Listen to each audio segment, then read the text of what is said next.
Getting your morning started the right way with the AM Caffeine Morning Show.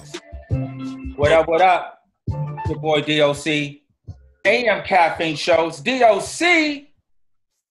Who else we got? Marlo J. It's your girl, Marlo J. I'm trying to say something, but you keep talking over me. God, it's not only your show. I hate you. That's okay. I love you. It's Marlo J. And DJ Smooth Melody. Smooth D, we are the AM Caffeine Show. What's up, everybody? How you guys doing today? I'm doing amazingly well, and I'm tickled as punch. So the reason she's so excited, first off, let me shout out to our guest that we had last week. Let me shout out to Carl Thomas, who came on the show. It was really, really dope. But this week, let me tell you, it's I guess the best thing that has happened because of this coronavirus is the fact that I got this guest on the show, because I tried to get his ass. I tried to get him into the studio. It hasn't been able to happen. But the fact that we are in a situation where we can't leave the house, I was able to get him on the show today. Now, it's so super special because this is my man. Like, we're usually together on the weekends because we play basketball together. And I had to represent. You see the shirt that I have on today. Yeah. $9.99. This actor, let me tell you, man, he has been in the game since the early 90s, but has been in films that have truly stood the test of time. He has been in such classic films, but there's a couple. All your favorites. I would have to say that every black person, I don't know one black person that has not seen Boys in the Hood, and I don't know a black female. Marlo, she's so excited. Okay. Go ahead. I'm sorry. I don't know a black female who hasn't seen Best Man. Come on who now. hasn't seen The Brothers. Like, he's been in some classic films, and not just for our generation and for our folks, but for all black, white, Filipino, everybody. But how you go specifically to Filipino? That is a very hey, Philip, you gotta understand where he comes from. Where he lived and grew up. Cerritos, there's Filipinos in Cerritos. Don't get it twisted. Yeah, very true. Oh, he's from Cerritos? The one and only, my man, Morris mother effing Chestnut today, everybody. So what's up? Mo, what's going on, Morris? How you doing, man? Man, Morris hanging in there dealing with, how crazy the world is. And where are you at? Yeah, I'm in Atlanta. So you're in Atlanta, and are you stuck there because you were working there and couldn't get back home? Well, I could have come back, but it was, it was getting on the flights and all that would have been. Actually, when I flew back to LA, because I had to get something done for the show that I'm shooting, and I came back on a Friday, and it wasn't until like that Saturday, Sunday that they told us that the show was going to be shut down. And then my wife, she's paranoid of planes, and she's paranoid of getting this virus. So we just said we'll just kick it here for the time being. For the time being. Okay, so Marlo, before, I have a plethora of questions, but I'm sure there's a few things that you want to get off your chest. So I'm just staring at him. I'm just stalking a little visual stalk. Nothing. Before I let you say something, I just want to make sure I put this out there once again. He did say his wife. So I just want to throw it out there. Oh my God. He's not available. For the P challenge? He's not available. I get it. I okay. know. So there you go, Marlo. Say what you got to say. So Mo, shooting my shot. I'm just admiring. I am a fan. Thank you. And I am not a fan of many, but I am I like people, but I am a fan of yours. Like, I watched. Thank you. Who Can Play That Game yesterday because I knew we were going to. I was like, thank you. Marlo, this is the same thing you told Special Ed a couple of weeks ago. Just okay, first of all, now you're trying to, you tried it. First of all, I never said that to Special Ed.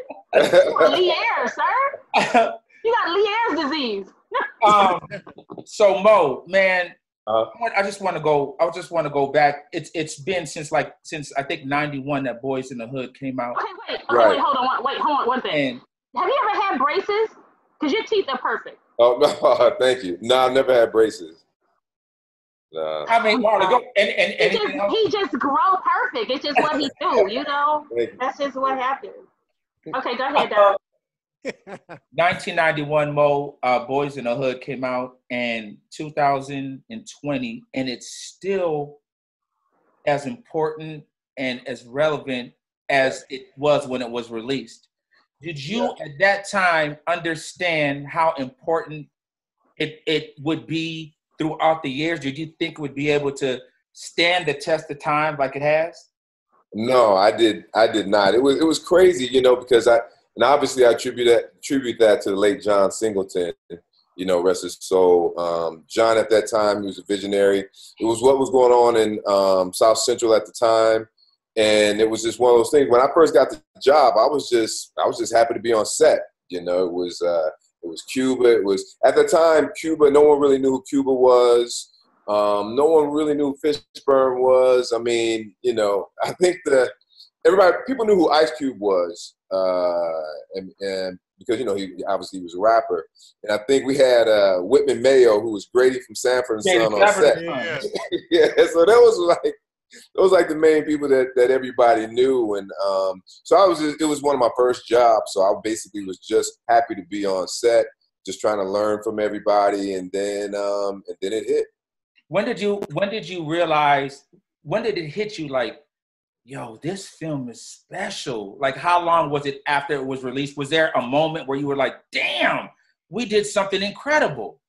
You know what? It took me a minute to kind of understand. Because I'll never forget my agent at the time, and I was really fresh into the industry.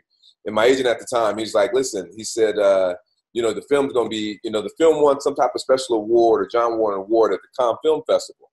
And I was like, the concept, and you know, so when they're not going to release the movie here? I was like, even the Cannes Film Festival at the time, it wasn't a big deal. I didn't know about it. Right. And then I recall a film coming out here, and people knew about it. And then a couple times I was at the gym, and he's like, this one time this real big brother came up to me. He's like, yo, man, you was in that movie, right? And you know, he came up to me kind of aggressive. You know, and I was like, yeah, I was in the movie. He said, man, I cried like a baby at the end of the movie. And so, you know, it was one of those things. So I was like, wow. So it's really, and then it started growing, and I realized that it was really affecting a lot of people. Right. Did you go to the theater to see it, or did you like do a private screening with the crew? The only time I think I went to the screening is at the premiere at that time. Yeah. So you didn't have to go through all the fights that happened when the movie. Oh, well, you know, it's funny. You remember that? Look at you. You remember that? At the time, we thought that was a ploy for them to stop people from going in to see the movie. Oh, no, it didn't stop us. You went and you saw some fights? Absolutely. Absolutely. No, I saw it at the Magic Johnson Theater. It's not the Magic Johnson Theater anymore. But at the Magic Johnson Theater, and I remember the first night I went, because I went several. Okay. First night I went with my brother and his friends, and a fight ensued. But that was until after the movie finished. And then I went back like a week later with my brother the weekend. And they fought before before the movie, the actual movie. But everybody kind of calmed down to go in and see the movie. But yeah, it was a fight every single time. We filmed right there. We filmed right there, and we filmed right down the street from there. Right. So it was actually filmed in South LA? Yeah. Oh yeah. Oh, most definitely. So it was around Ruth Ellen and them? What's that?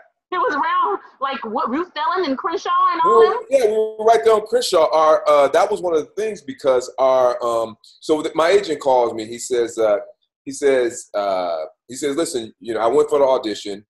I met with the casting director, and she called me back. I met with John, and so then he said, listen, you got a screen test. They want to bring you back for a screen test. And I was fresh in the movie, fresh in the industry. I was like, oh man, so I got a screen test. So I'm thinking like, man, so I got to get ready. You know, I'm going down to the studios, this, that, and the other.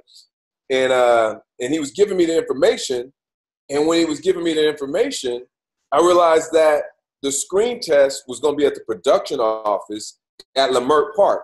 Oh, so wow. our production office was right there in Leimert Park.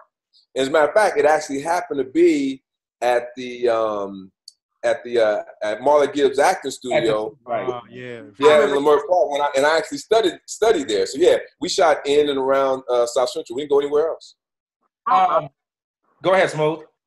No, that was Marla. Okay. Okay, go ahead. Leading up to that film, and with that being like, you know, your first feature, how much preparation, so how much schooling, how much acting classes, how much went into now you getting that opportunity? Right. So with me, it was, so I graduated high school. I went to this is my second year in junior college. And my first year in junior college, a buddy, you know, he told me to come see him in his play. And I went and checked him out. I still didn't know what I wanted to do. You know, I wanted to be like an athlete, which I wasn't good enough. What JC? What junior college? I went to Southwest the first year. Okay. So I went to LA Southwest the first year. And then the second year I went to Long Beach City. But when I was going to Southwest, a buddy of mine came and he was like, you know, come check me out in this play. So I checked him out in the play. And I was like, okay. So then the next semester I took an acting class for an elective at Long Beach City. And then I started pursuing it. And so then when I was at the acting class in Long Beach City, I was like, okay, you know, I you know, the instructors, you know, they said, you know, I felt like I got a good response from everybody. Mm-hmm. And so that's what led me to Marla Gibbs, because at the time, Marla Gibbs' studio, all of the instructors were people from her shows. You know, right. There was her son or the daughter from the show. So I said, well, let me get to a place to where people who are actually working in the industry can critique me and let me know that, you know, if I'm okay, it's okay for me to pursue it or not. And so that's when I went there, and then I took a couple other acting classes in Hollywood, and then that's when I got the opportunity. Wow. So that's ironic, because so in high school you never even thought about acting at all? No, the only thing that made me think about acting at all in Hollywood. So I played football in high school, and I had a couple of advanced classes, and I had an advanced English class, but I was not an advanced student. I had the potential, you know what I'm saying? I had the potential, but I would go in there and I would cram. Hence you going to a JC. Hence you going to a JC. Exactly. I'm going to a JC. So I'm just getting by. I'm just getting C's and, you know, all that, right? And I was procrastinating. So actually, one of the other things, it's interesting you mentioned that, because one of the other things that led me to say, well, maybe I got a shot, is because I had an advanced English class. And in our advanced English class, we had to do a scene in English class, because she wanted us to learn some Shakespeare, just some different types of literature. And so I did the scene, and like I said, I was like straight up C student. But it was almost like the first time my English teacher had really noticed me, because he was like, oh, you did a good job, and this, that, and the other. I'm saying, okay, what's your name again? Exactly. But I'm thinking, okay, you know what? She's just trying to encourage me to do better. Right. And then 2 years after, so I graduated, and then the second year, when I was right before I went to Long Beach to take an acting class, my neighbor from down the street, he was in her class. So we go, hey man, you know what? He says, I was in Miss Ware's class. Yo, she's talking about you and the scene you did. I said, man, come on. He said, yo, she told the whole class that you were good. Now, I hadn't even started acting. It was just that one scene. And so I was like, damn, Miss Ware's still talking about me. Does she still remember? She remembered me? Yeah, she remembered me. Now she's talking to me, talking about me to other students in the class. So I said, okay. And then I saw my voice, so that's when I tried it. But what was it? After that, I had no experience prior to that. What was? What we didn't know is that Mrs. Weir is Stifler's mom. I'm just kidding. Wow, that's okay. What was your character in that scene? I don't even remember. I think it was. I don't even remember, to be honest with you. I'm telling you, what I remember vividly, though, I remember doing the scene. And then after the scene, she was very complimentary. And I'm like, okay, you know, and I really thought that she was trying to just encourage me to do well in reading and writing all that other stuff. Or give you some after school. Oh, no. Now, See me she was not later. the one for that, for sure. She was not the one. Very sweet lady, though. She was a very sweet lady. I have two questions. One, Yeah. do you remember a role that you did that you felt like you did poorly in? Oh. And two, do you ever use any of the rules from Two Can Play That Game? I don't use any of the rules to play that game. And honestly, I can really say, to your first question, I can really say that I'm trying to think about this. I've never done any role, whether it be film, television, to where when it was over that I didn't think I could do better, and I should have done better. Mm-hmm. You know, and part of that is there are a lot of reasons, but you know, in this industry, there has, and I always reflect back on that, and sometimes I feel like I should have taken the time, but when you're going through the journey, you never know where you're going to end up, or you never know your path. But a lot of that was attributed to knowing that as an actor in the industry, you're going to be unemployed. It's not even a question. You start a movie, you're going to be unemployed. It's going to end. You start a TV show, you're going to be unemployed. You're going to end. So with that in mind, it was always I'm a Capricorn. I like stability, and I hated the instability. So it would literally be like my agent would call me and say, "Hey, you got the job." I'm like, "Cool. What's the next one?" Before I even get on set, or then I'm trying to do, you know what I'm saying? Right. And then it's like, or I'm trying to do something. I'm trying to do businesses, and I'm trying to do other things outside of acting in case it doesn't work out, in case for when it ends. Right. And when I look back now, and even when I look at my work, you know, to your question, do I feel like I've done poorly? Yeah, because I look back now and says, man, you know what? Instead of in between scenes thinking about this or thinking about trying to get another job or being on the phone with my agent, hey, do I have an audition for this or that, or trying to start a business, I wish I would have focused more on the scene, because the one person, hold on, let me make my charger in. The one reason why, and I know everybody loves Denzel Washington, right? I mean, his work is phenomenal. But as an actor, when I watch his work, he never takes a scene off. Like I recall even doing some of my projects. Okay, this scene doesn't require much focus. It doesn't require much focus to maintain. Let me just kind of just walk through it. But when I see Denzel Washington, he never takes a scene off. He is just on point throughout the whole movie, and it's so hard to do, especially when you're a lead. When you're a lead, I mean, you're doing scenes all day, every day of the week, so you got to prep. It's just so much to it, so that's why I respect him so much. So to answer your question, yeah, I look back at a lot of stuff and said, you know what? I wish I had taken the time. If I would have known kind of like I would have had opportunities to kind of still be doing this at this stage right now, it would have been a much different story. But I didn't have the confidence in my ability, and I hated, and I still hate the instability of the industry. Mm-hmm, mm-hmm. When do you think you developed that confidence? Like what is the one role or film that you were like, you know what, I think I'm pretty good. Like I got this. Dog, you know what? It's like it's like if say, we play ball. Say for instance, if I don't know, we played in the NBA, and we're playing against Kobe Bryant and Jordan.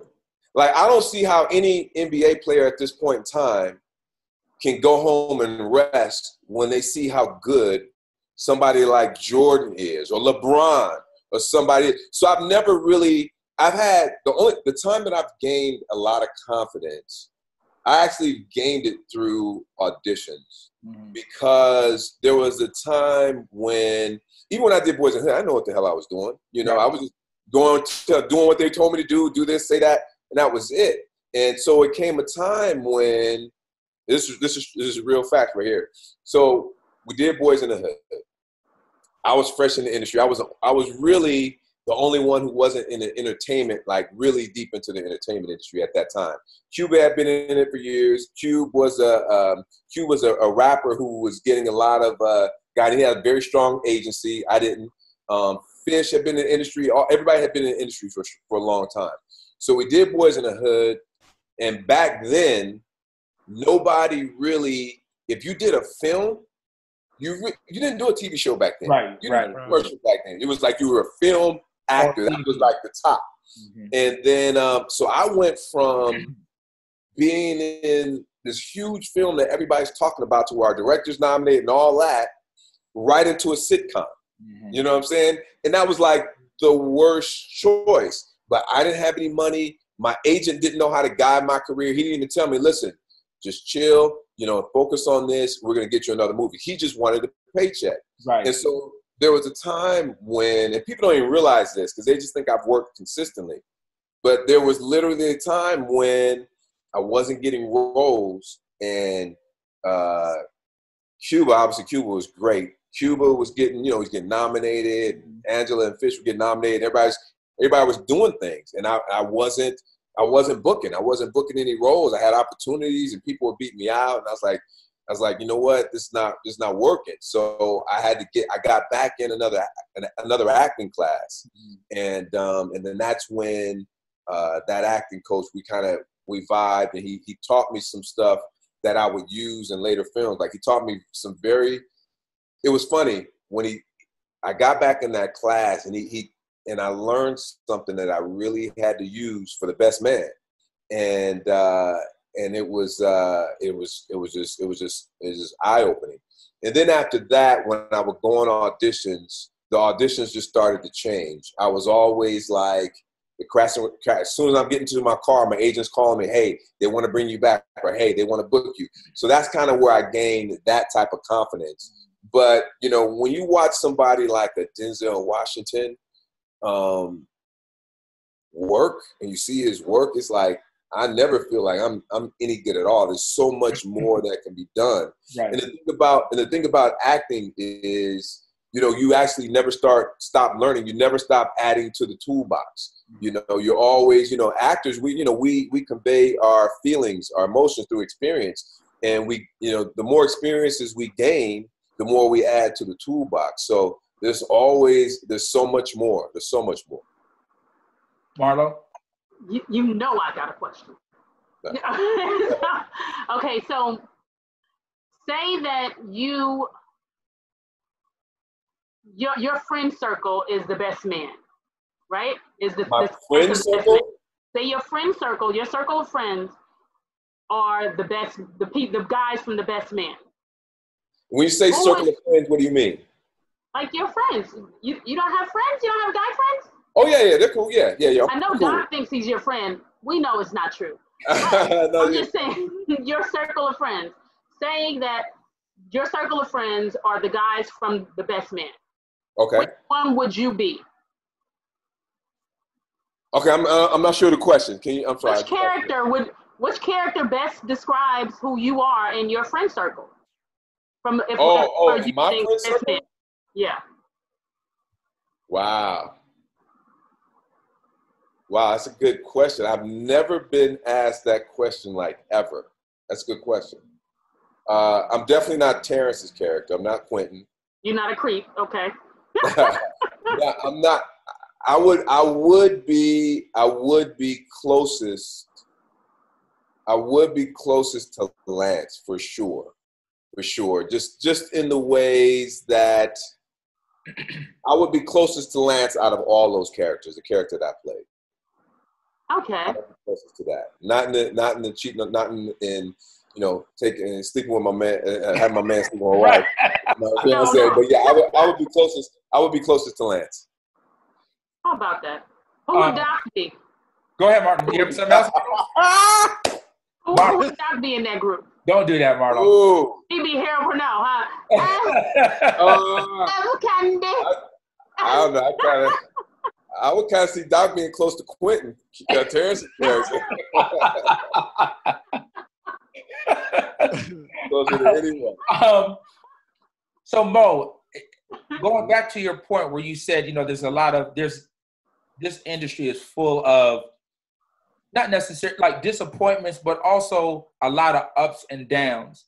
Yeah. What were you doing during those times where the jobs weren't coming in, you weren't booking anything? From a financial standpoint, was it like, shit, I got to go work at Best Buy? Like, did you ever come to the point you're like, you know what, I think I may have to just get a 9-to-5 to support? Like, what were you doing during those times? Let me piggyback off of that.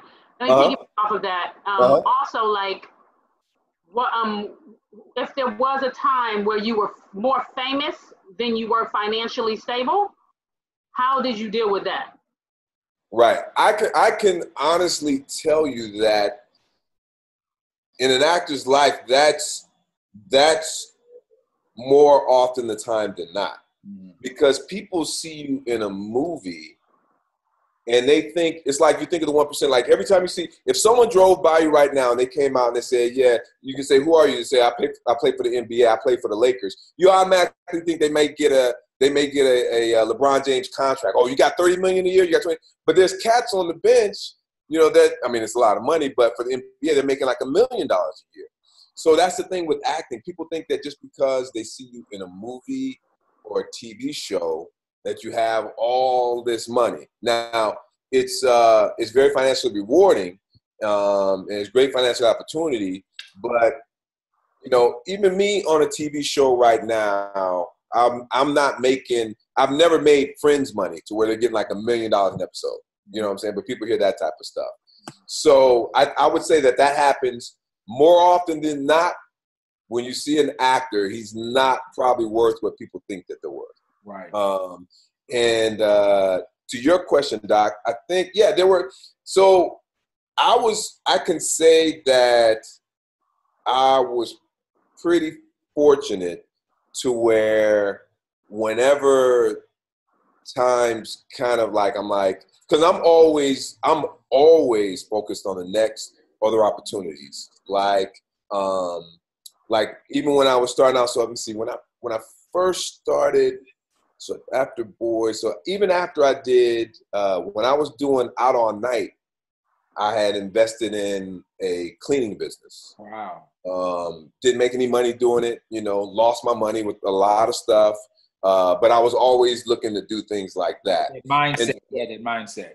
Yeah. It was always, I was always trying to focus. I was always focused on building the business, getting some more revenue streams and money coming in. I was always trying to figure that out. And in terms of acting, I was kind of always fortunate to get a big job and when I needed it. And I think it was just more of my mentality is like, because sometimes, like I say, it's that focus at Denzel. I kind of had the same thing with auditions when I really think about it. It's like I would go to an audition and I would try, but I'm really kind of focused on other things. But when I said, when things were getting tight, I said, I need this job. I can book it. I was very fortunate and blessed to book it. Hey, quick question. What was in this? Just happened to be, it was probably like a couple of months ago. Under Siege came on. Okay. Was that like your first action movie? Yes. It was Under Siege 2. And that was actually another situation too. I don't even know how I got that job because it was my first action movie. So they said I actually had a real screen test for that job. And I always like to ask my agent, who else are they thinking about? Because it gives me an idea on how they see the character. Like they didn't see Rosewood was not Morris Chestnut. You know what I'm saying? They never saw the character that way, regardless of some of our conversations. But it's funny that you mentioned Under Siege 2 because at that time, and this was very early in his career as well, it was Chris Rock. It was Chris Rock and it couldn't have been more different. I don't even see that. Yeah, I don't even see that. Because, well, see, the thing with this is one of the things with film when it even back at that time when it came to breaking like a young African American actor, right? Male lead. So you'll see. So what happens is this: what happens? So they'll say, okay, you know what? We got this movie. We want Tom Cruise. If they don't get Tom Cruise, they'll go Brad Pitt. Don't get Brad Pitt, so they'll go down the line.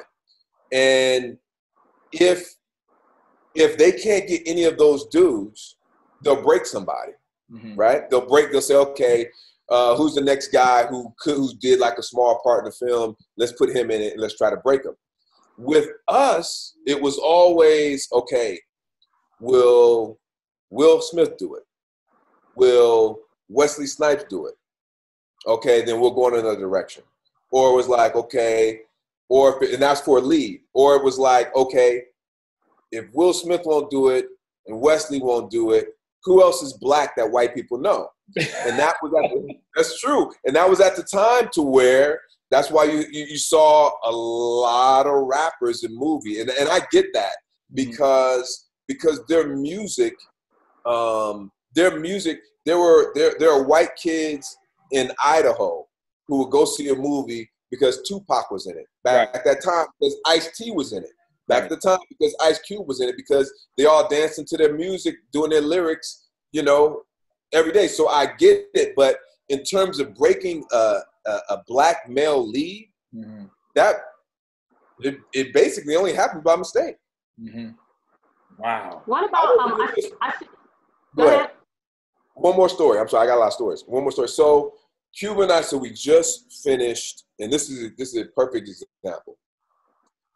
Boys in the Hood came out. It's a Columbia Pictures movie. And everybody's talking about Boys in the Hood. It's this and that. And it's right. So now there's a movie that they're casting, Columbia Pictures. And in this movie, and I know you guys, it's one of the most famous movies, one of the most famous lines of all time, is Tom Cruise, Demi Moore, Jack Nicholson, A Few Good Men. Everybody and their mother was in Few Good Men. Kiefer Sutherland. I mean, just all types of stars. And it's a Columbia Pictures movie. So there's this role in the movie to where there's this role in the movie. It's a critical role. So basically, you guys remember the movie? Okay, so A Few Good Men, where Jack Nicholson says, you can't handle the truth. That movie. So 2 soldiers were on trial for that movie. One black, one white. So they're casting for the movie at Columbia Studios. The picture to where Cuba and I are just in the movie that everybody's talking about. I knew I wasn't going to get it, but I go in and meet. I thought Cuba was going to get it because Cuba, he had gained a lot of steam. He was much better than I was. Cuba goes in. Cuba doesn't get it. Now, here's a movie with a bunch of stars. Even the white guy in the movie that they cast with 2 black was in a lead in the movie that Cuba was going to do next. The black dude, and this is a true story, the black dude that they cast in the movie was working on the production crew. He was on our production crew. He worked for Columbia. He was on their production crew. Out of all the black actors that had this huge opportunity in this movie, the director saw him in the hall and said, you know what? He's going to be the guy. Wow. So it's always hard. It was so hard to break a black lead because our opportunities just weren't there as, for our counterparts. Does he still act? Like, where is he now? Right. On his Instagram, he's sure doing Uber. He's doing Uber, and I ain't mad at Uber, but he's doing Uber. He was a good dude. I don't want to say his name, but his bio, I bet. He wasn't ready. He just he was a production guy, but it was like that movie would have done wonders. Everybody saw the movie. Everybody heard the movie. It would have done wonders for Cuba. It would have done wonders for me. Absolutely. That would have been the next step. But that's how it was. Right. But, go ahead, Marlo. Okay, I'm about to say, my turn. Okay, so when I'm still thinking about the damn production guy, but never mind. When you look back at your body of work, yes, is there anything that you went out for that you didn't get, that you're happy you didn't get? That's one. And two, I see your pecs popping. Are you gonna be Black Panther 2? Or you plan on doing any like superhero roles? I won't. I probably won't be in Black Panther 2, although I would if they asked me. But is there any role that I didn't get that I was glad I didn't get? Rather it be because the other person did such a great job, or that you were like, dodged a bullet. Thank God I didn't do Malibu. I can't say that I've passed on things. I can say this: I've never passed on something that went on to be a big hit. Oh, talk your talk, Mr. Chestnut. Only because to me, I forgot. An older actor came up to me one time, and we were just talking, and he says, work begets work. Mm-hmm. He says, so just try to work, which, I did take his advice, but sometimes I wish I would have pulled back on some things. But he said, work begets work. Just keep working, and the opportunities will come. And you get one job and go to the next. And that was accurate. That was accurate. I would say the one job that I did. No, I would say this. There were a lot of jobs that I auditioned for. Not a lot of jobs, but there were a couple of jobs that I auditioned for that I thought would have changed my career dramatically. It was like after I didn't get the part, I was like, damn, that was it. So that was my one big break. I ain't get it. I'm not gonna work no more. So I had those conversations with myself, and I had to nut up after that. But I say the one job that I did audition for that I wanted that changed somebody else's career, but it wouldn't have changed mine because I was not right and I would not have done as good a job as he did, was Jerry Maguire. I read for Cuba Gooding? Yeah, Cuba Gooding. Yeah, he killed it. I mean, he really did. He really did kill that role. He killed it. And I look back at the choices he made because a lot of the times, so when we audition for a movie, a lot of the scenes the main scenes in the movie are the stuff that they give us to audition with. Mm-hmm. So I'm making my choices on that. When I got to the theater and I saw Cuba in the movie, I'm like, you're like, damn, he killed it. He had so many choices, and they flipped a lot of stuff, and they did some extra stuff. He had so many choices that were so much even better than my choices. And yeah, you get better, with the longer time you have to work with it. Like if you got it, then during rehearsals and this, that, and the other. But still, you have to start from somewhere. Right. And he had some great choices. So that was the one job that I was like, I was mad that I was upset that I didn't get. But when I saw, you don't think it would have catapulted you like it did him?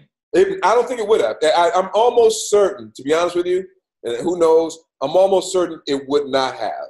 Because he did such a great, he won an Academy Award for the movie. Right. And I can tell you this much. A, I wasn't ready. B, I wasn't as good as he was. And C, his choices on a lot of the stuff in those scenes were incredible. Because if you look at his range of work in that movie, and he had a lot of subtle choices, and yeah, he was big at times, but he was down at times. He did a hell of a job in that movie. So it would not have changed my career the way that it changed his career. Mm-hmm. But in that too is when I realized that what's for you is for you. Right. You know what I'm saying? Do the best you can in every type of situation. But even if you don't get it, you keep moving forward and still doing the best you can in the situation because what's for you is for you and your time will come. That's how I view things. Right. Do you think, what would it be your biggest box office movie? Would it be Like Mike? No, I think The Best Man outperformed Like Mike. Really? I think they were. I don't think they were. I'm sure they thought Like Mike was going to do better than it did at the time. But I think The Last Best Man, I think we did like 70, some 80. I think that I was a lead in. Right. I was a lead in. Yeah, that I think that was it. I'd have to go back and check. Right. Yo, Best Man is timeless. But wait, I swear, this is my last 2 questions, and I'm gonna leave it. I'm gonna let it go. Because Doc keep on looking at me like, no, go ahead. No, I'll just cut you. You don't even know you be cut. Go ahead. Shade or not? Nonetheless, one, do you is there any like young up and coming, or not even young, maybe just under the radar actors that you look at now and you'd be like, woo, he killing it? Yeah, I can say this. I will say this too. There always are a lot of actors that are really good that just don't get a shot. And let me think to your question, like right now. And Marlo, do you mean black? Are you talking black or just in general? Well, I'm talking black. I ain't gonna lie, I'm talking black. Like I think that he makes such great choices, and he's such a great actor that he melts into the character. Jeffrey Wright, I think he's so dope.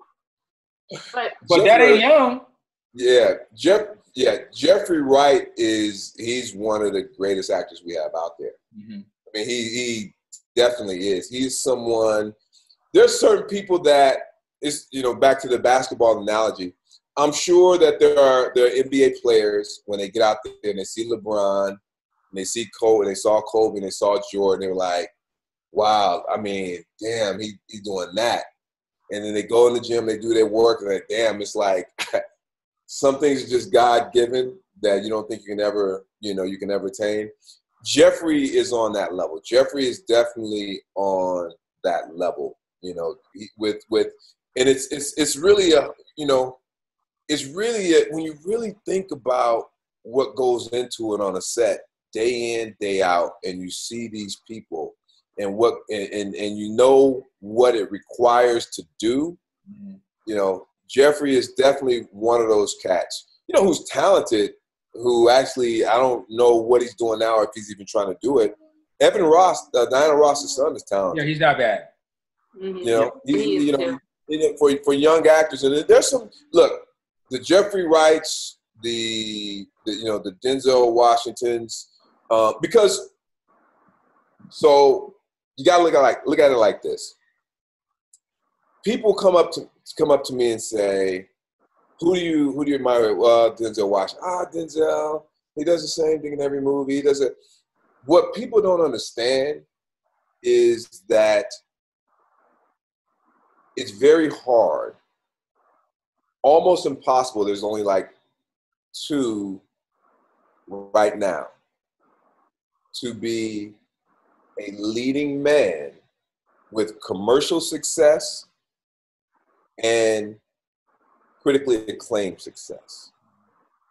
Denzel Washington has been doing that for over 30 years. Right. As a lead. Right. Now, here's the difference. You can be a character actor and pop up in movies and do your character thing. I love Jeffrey Wright. Jeffrey Wright is an incredible actor. He pops up as a supporting. mm-hmm. When you are doing that in the lead role in hundreds of films, and people are still coming to see you, people are still nominating you, mm-hmm. it doesn't happen. We can you can't think of anybody else in our lifetime that's happened to. The only other person right now, and he's kind of just starting his ascent, is Bradley Cooper. His films make money and he gets nominated as a lead. Now, people get nominated in supporting, you know. But as a lead, it just doesn't happen. Wow. Marlo, Okay, you have another one. my second one. Uh-huh. So now that we're quarantined nationwide for the most part, I know you're in Atlanta. Please don't go out. No. These I mean, people crazy out here. but what would you say is something that we have to watch if we haven't? I have a segment on the show called Marlo J's Watch List. So I would like to know what you would say as a suggestion for what we should watch if we haven't. Another great question. Man. Okay. Who's a great actor? I'm not sure if you've seen this yet. I'm not sure if you've seen it. He is someone who has the potential to, and I'm not sure if you've seen it, he has the potential to have the commercial success and the critically acclaimed success. And I would say the first season is my best, is my favorite, and it lost a little steam after that because of what happened in the end. But the first season of Luther with Idris Elba. Really? Have you seen it? No, but everybody keeps telling me I should watch it, but I just don't even have I don't even want to look. Marlo, I'm with you. It doesn't seem to me, from what I've seen, it doesn't really seem like appealing for me. And have you seen? Go ahead. I've seen Idris in, like, he's cool, but he's not all that dope to me. Okay, have you seen Luther? No, I haven't seen Luther because it didn't look interesting. So let me tell you this. Let me tell you this. So here's the thing about the industry as well, is that the thing about the industry is you can work in the industry, but when you work with talented filmmakers, it puts you at another level. Even the filmmaker you work with can put your work at a level to where it's above what you're doing, but because you're in a great project, it puts you in people's minds a certain way. Mm-hmm. If you go see a great film, and if someone even just does an average job to where they don't bother you, it's like, man, they were really good. Let me tell you something about the first season of Luther. If you watch the first season, it's a performance that, in my opinion, again, knowing the challenges, especially of a TV show. TV show, the reason why the acting is you don't have as strong as acting in TV shows as you do in movies, because TV shows you're doing in Rosewood, I'm literally trying to figure out my lines that day because it goes that fast, right? We're doing 42 minutes in an 8-day period, to where a movie you do 120 minutes over like 2.5 months. Right. So you don't get to let things set in, and people don't. If you watch the first season of Luther, which, mind you, was a British TV show, and you watch the first season, because not only is Idris is great in the first season, he had another person in the show that's great, and the show is good. And it's hard, and I don't see, when people ask me my opinion on movies, I don't ever like to say, yo, it's really good, or yo, it's really bad, because if you tell somebody that something is really good, they're really going to be expecting a lot. So they always don't live up to their expectation. And then when you tell them it's really bad, they see it, oh, well, it's not that bad. I don't have a problem telling you that Idris is great in the first season of Luther. To me, I'm going to watch it now, too. Got time on my hands. Watch it. I'm telling you right now, Smoothie? I got a lot of time on my hands, so I'll give it a shot. Right. This is the thing. And I can appreciate it. And I'm not going to say more than you guys, but just going through it, I always told myself, like after Rosewood, I did a show, I did The Enemy Within in New York. And I watched that. I watched that show because of, like, I know old girl was in Dexter, right? Yeah. So I wasn't really fooling with her. But I watched it because of you, and I was entertained by that show. Like, I really couldn't figure out what was going to kind of happen. Her role, you didn't know what side she was on. So it was better than I had anticipated it to be. All right. Well, thank you for watching it. I'm bringing it up to say that the one thing I didn't mind, the Rosewood, being a lead on a show, you don't have a life at all. You know, you're on the set all the time. You're doing pages and pages of dialogue every single day. So you don't have a life because you're working during the week, 15-hour days, and then on the weekends you got to at least look over your stuff for the following week. Next week. For the next week. So the one thing about Rosewood was, you know, it was easier because the character just had to be kind of carefree. Mm-hmm. You didn't have to kind of go to places emotionally. Mm-hmm. That's why at first I kind of didn't want to do The Enemy Within, because I kind of had to deal with, you know, some emotional stuff in there. When you see how Idris deals with what he's dealing with in Luther, and me knowing what he had to do, I always told myself I would have never have done that show. Because not only do you not have a life, but you have to be kind of in a place to where it's like, damn, I don't want to be there every day. Right. And he kills it. He kills it. And when you see that show, you'll see what he has. He has the ability to tap in a little bit deeper. Okay. All right. The first season. Now he lost. The first season is good. The second season sucked. That's what I'm saying. The second season wasn't shit. All I'm saying is the reason why I say the first season is because he has a drive. He has a drive through the first season to where, and I don't want to give it away, to where I don't want to say too much. He just has a drive during the first season, but the show is actually really good. Like, sometimes you'll see a show or a movie and you say, well, the show or the movie elevated the actor, or maybe that actor elevated that material. They were both neck and neck in this show. All of the acting, all the way around, the whole cast is great, and the stories and how they're put together are great. You won't be disappointed. And if you're disappointed, let's come back on the show. Let's talk about it. All right. Oh, definitely. All right. So, a couple things in closing. Now, this is a question that I wasn't going to ask, but now we're talking about roles. What role or character would you not play?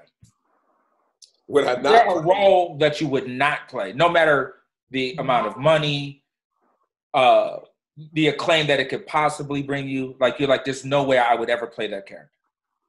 So there was a role that they were interested in talking to me about. It never got made.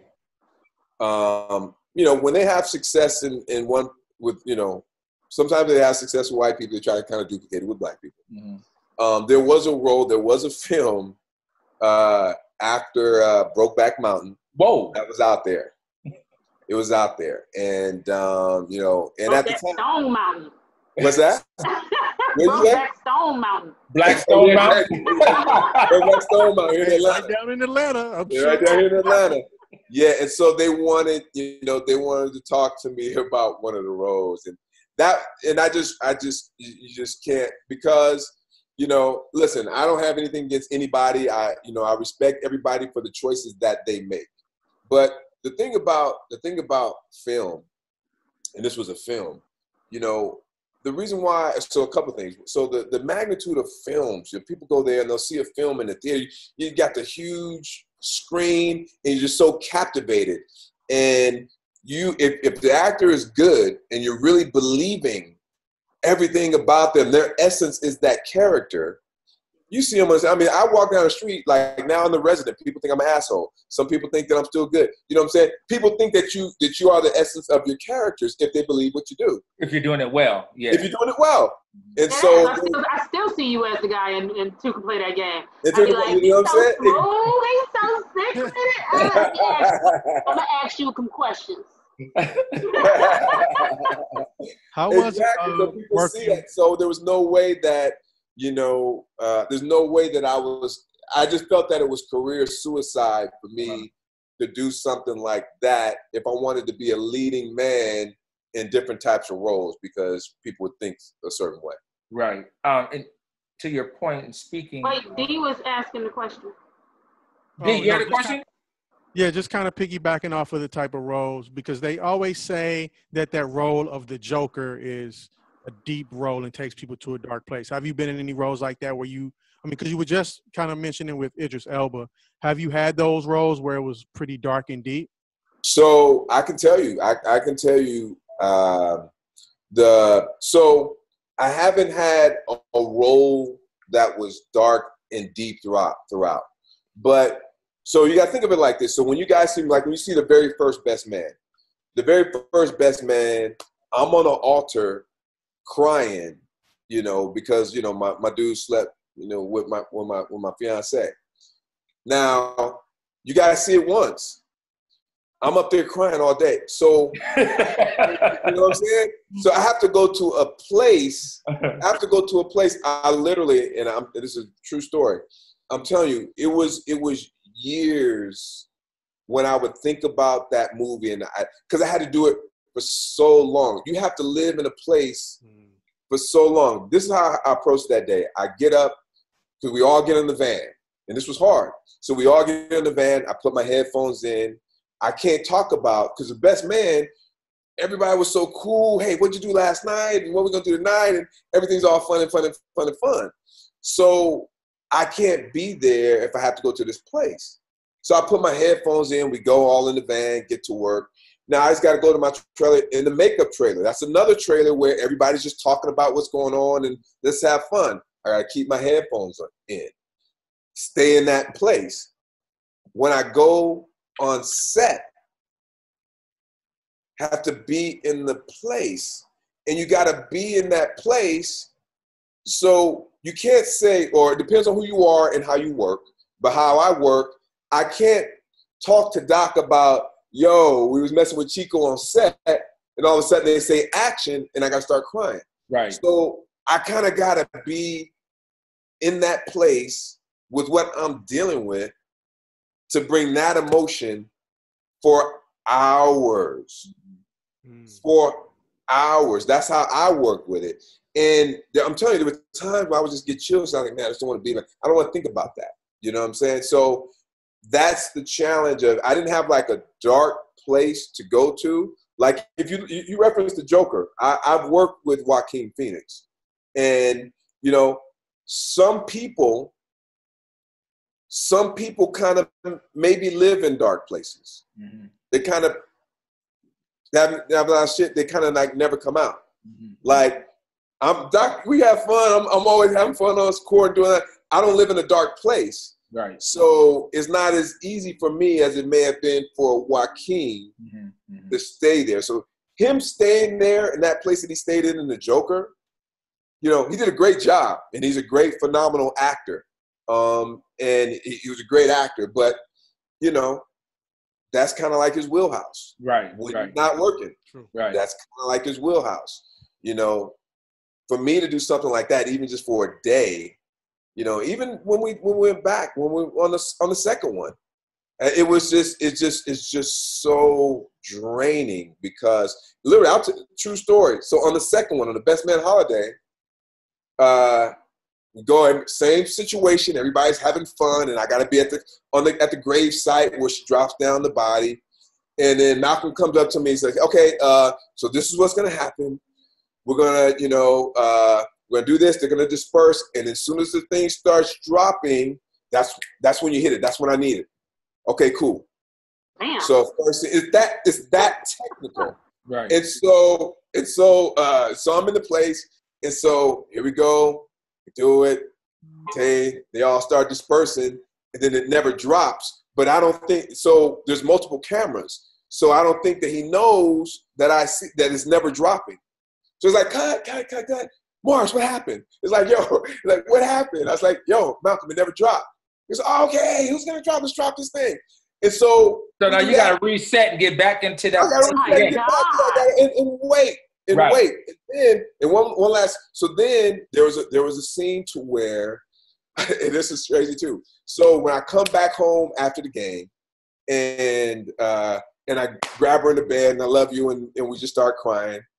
So we're doing that. We've done that for about probably literally for an hour, and then they want to go to another setup. And so Malcolm, so they set it up. He goes, Morris, you ready? I said, Mal. I said, man, give me a minute. I go into a closet. This is a huge house. I go into a closet. I sit into the closet because I'm literally drained. I'm drained. It's like I don't think that they're there anymore. I can't do it anymore. I may have to call in the menthol or whatever we need to do. He says, I said, just take your time. Take your time. Man, he must have looked at that thing like 2 minutes. I'm sorry, Morris, we got to go. we got to go. We got to go. Take your time as long as it's within this 2-minute period. Exactly. So, but to answer your point, it's like, to ask your question just about being in a dark place. For me, it's so against my nature that I have to be in a dark place that I'm jovial and I like to have a lot of energy like that. It's just so hard. It's so hard. The Resident, man, which I hit you about as I'm watching it. Right. I find myself saying, Morris, this dude's an asshole. Like, right. I hated you in Resident. So, which is a testament to how good of a job you did.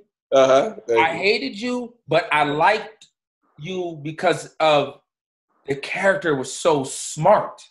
Like, mentally, he was at the top of what he did. He was just a little shady in his practices, but he was so smart. And what I liked about the show is that the smartest characters on that show are all Black. Maybe your character, Malcolm Jamal Warner, I think he does a great job. He does. The young lady, I forgot her name. She's probably one of the most smartest as far as that works at the hospital. Right. So all the characters, so from that standpoint, and folks may not look at us like, yo, all the smartest people on this show are Black. Yeah, that's a great point. Yeah, that's a great point. Question, this random question. Do you remember the name of the lady that played your mother on Boys in the Hood? Tyra Farrell. When I tell you I quote her to this day, what's that? Which one? Somebody will say, is that it? Hell no, it ain't it. She is someone. So it's crazy because Tyra is someone that I love Tyra. She was a great person, just a beautiful woman. Even when we were working together, we weren't. She is someone that, for whatever reason, the unfortunate part about Hollywood and the industry is that sometimes, I don't know what happens, people don't get their breaks, but I see people all the time that should be working more. And she was one, even after that movie, she should be working more. Yeah, she was dope. Yeah. So Mo, you're on a new show now. So The Resident, there was just that one season. That's it. Well, so. And if it is, your departure really wasn't, if you were not to come back, it's kind of was incomplete to me. Yeah, so you're right, because, so what, I can tell you what was supposed to happen because it didn't happen now. So the cliffhanger of the season, so basically, in the episodes that you didn't see, because we didn't film it, there's a huge accident on like an interstate. A bunch of people are injured and hurt. I go out there, I'm trying to assist someone, but it's very close to the road. I kind of step too far into the road and I get hit by a car. Wow. Right? So I get hit by a car and what was supposed to happen was, so then they obviously take me back to the hospital. The Chastain. The Chastain. They take me back to Chastain, and I'm checking out. So who's going to be in the operating room? What are you going to do? I'm dictating to them how my surgery is.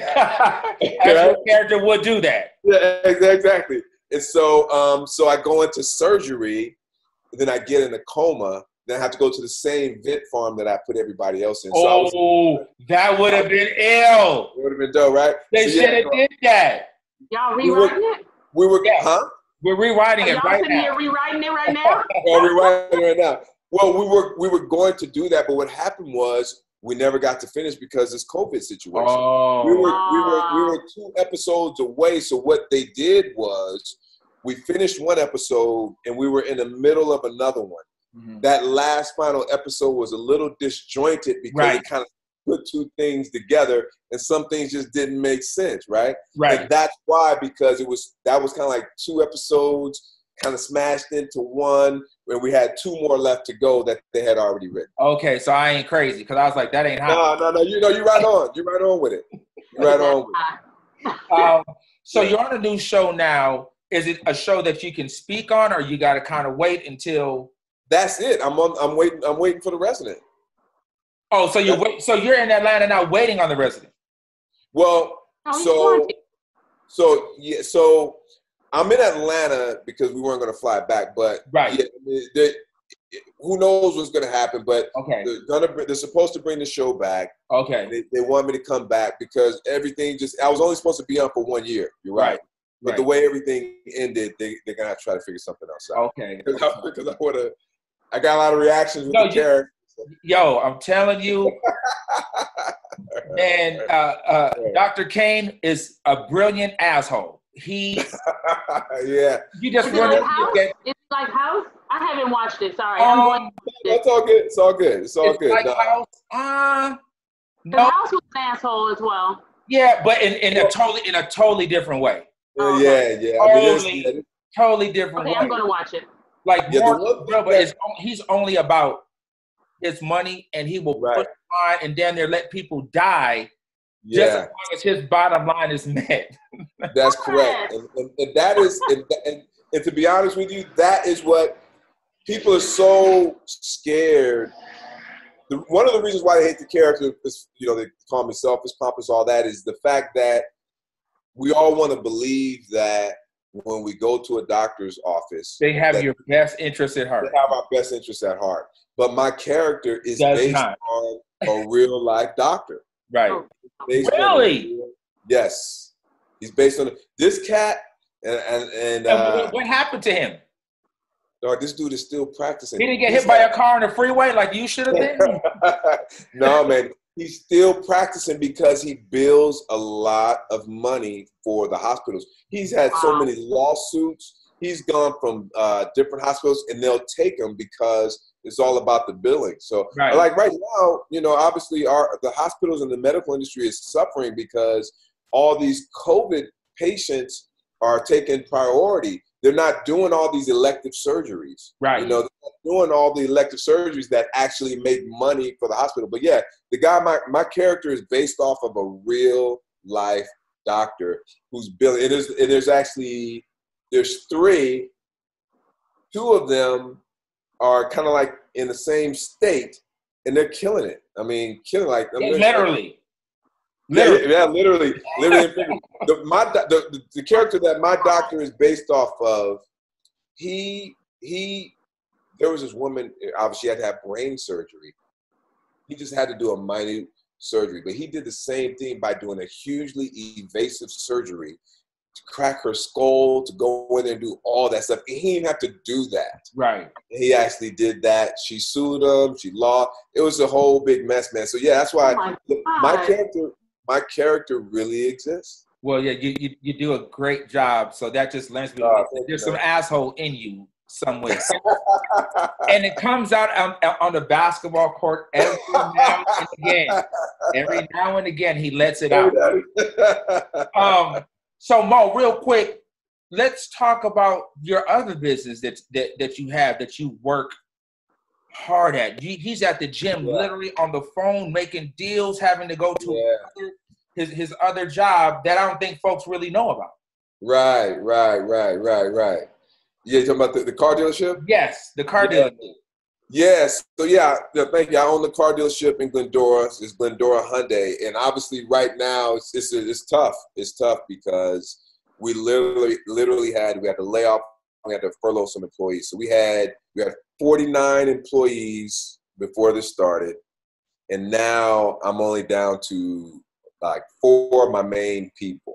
Right. And it's a tough time, but it's an industry that it was taking a lot of my time because, like I said earlier, I have always been looking. I've been looking for other things, other interests, other things to bring in some different type of revenue stream. Right. And this was one that, things can get away from you really quick if you don't know what's going on. And I'm still learning. I'm just a baby in the industry. Luckily I have some mentors and I have some good people around me, but I'm just a baby in the auto industry. There's so much to learn, and now it's constantly changing. Now it's even changing now because people don't want to go out and come into a dealership and keep them 6 feet away and all that stuff. Right. Right. You probably need to get rid of some of those cars too. So Marlo, one over here for you. What? Hey, I was just gonna say, what can we do? 3 of us may need a new whip, and I know times is hard. Like, we got to work out a deal. We got to work. We can find stuff all the time, man. We can find you any used car you want. If it's not a Hyundai, obviously, I know y'all don't want to drive a Hyundai, but we can find you whatever you want. Don't the Hyundai Genesis. The Genesis have everything you ever thought you didn't need in a car. To be like, it's a small espresso machine behind the back seat.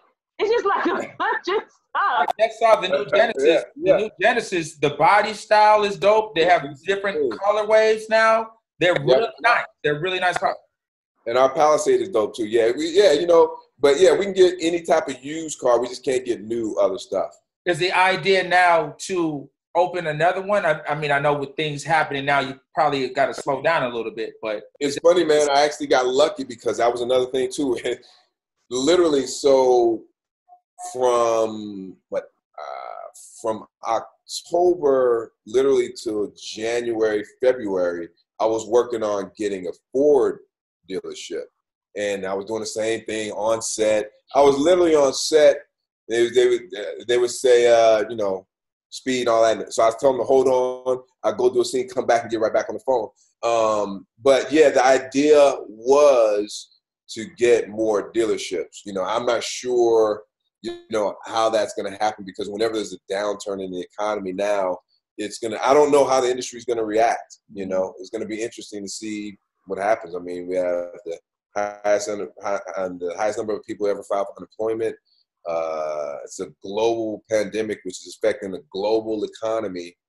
Who knows what's going to happen, when we're going to come back? And it's not the type of industry that you got to keep your eye on everything, and it will burn your cash, like burn your cash if you don't watch it. Right. So who knows? But the plan was to get. When I first started, I wanted like 10. I got a mentor that has like 15. Wow. But that's not going to happen. It's not. This is stressful, man. It's some stressful shit. Well, I want to thank you, Mo. Married and Izzy Black. Sorry. So in closing, Marlo, what else do you have? Do you have anything to say before we wrap up? Any other questions? Any other closing remarks? And stop smiling, Marlo. He's married. What? It's not happening. I was going to say hi. No, just So embarrassing. for you to come back, though, when we get back in the studio. Absolutely. Yeah. I've got to get pictures for you, because people are not going to believe this. The size, they're going to be like, it was on camera. It was all on Zoom, so it don't count. And I'm be like, you got to be recording at like 12 o'clock at night. Doc, when y'all record, man? Well, Thursdays at 9 o'clock, and literally Mo goes to bed like at 6:30 p.m. I'm early, so he's like, I'm asleep. It was like the time that I knew I was gonna be out. Y'all want recorders, all that stuff. But yeah, I'll come to you. We will find a studio time. Just check out the first season of Luther. No, so that's going to be the recap by the time you come back. I will have watched Lucifer. I said Luther. Oh man, Lucifer. I'm thinking about Lucifer.